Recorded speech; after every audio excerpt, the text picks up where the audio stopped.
अगर एक दिन आपको किसी पुरानी तिजोरी के अंदर एक ऐसी किताब मिले जिसकी हर पंक्ति किसी अनजान दुनिया की जबान में लिखी हो, एक ऐसी भाषा जिसे कोई नहीं समझ सका, ना वैज्ञानिक, ना इतिहासकार और ना वो लोग जिन्होंने अपनी पूरी जिंदगी रहस्यों को सुलझाने में गुजार दी, ऐसी ही एक किताब एक दिन दुनिया के सामने आई। वॉयनिच मैन्यूस्क्रिप्ट, एक ऐसी रहस्यमयी पुस्तक जो देखने में तो इंसानों की लगती है, लेकिन उसकी लिखावट जैसे किसी और ही दुनिया से आई हो।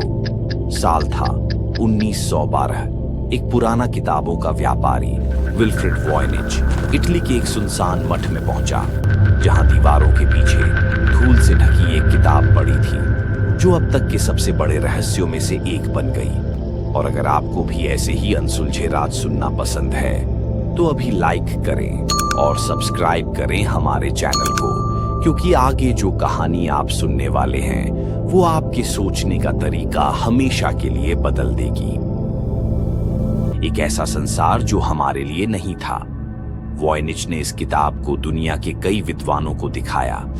क्रिप्टोग्राफर, वैज्ञानिक, भाषाविद, सब ने कोशिश की इस भाषा को पढ़ने की, पर नतीजा हर बार एक जैसा रहा, असफलता।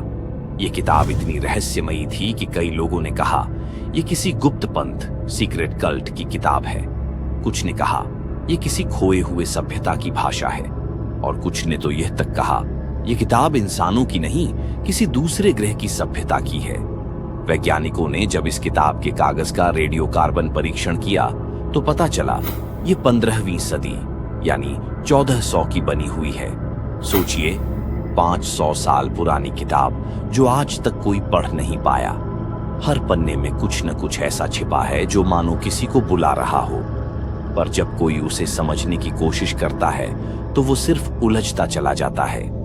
आज यह किताब येल यूनिवर्सिटी, अमेरिका की एक सुरक्षित लाइब्रेरी में रखी हुई है, कांच के भीतर, ठंडी रोशनी के नीचे, जहां हजारों लोग हर साल आते हैं बस उसे देखने के लिए। लेकिन कोई नहीं जानता कि इसमें आखिर लिखा क्या है। कुछ कहते हैं इसमें कोई खतरनाक ज्ञान छिपा है जो इंसान के समझने के लायक नहीं। कुछ कहते हैं ये सिर्फ एक चाल है, एक झूठी कहानी। पर सच क्या है यह अब तक कोई नहीं जान सका। कभी कभी रात के सन्नाटे में जब यह किताब बंद शेल्फ में रखी होती है, लोग कहते हैं लगता है मानो इसके पन्ने अपने आप हिलते हैं, जैसे वो किसी को पुकार रहे हों, किसी ऐसे को जो इसका रहस्य समझ सके। पर शायद कुछ रहस्य ऐसे होते हैं जिन्हें समझना नहीं चाहिए, क्योंकि उन्हें जान लेना ही असली डर है। और शायद यही वजह है कि वॉयनिच की किताब अब तक चुप है, सिर्फ अपनी रहस्यमयी खामोशी के साथ।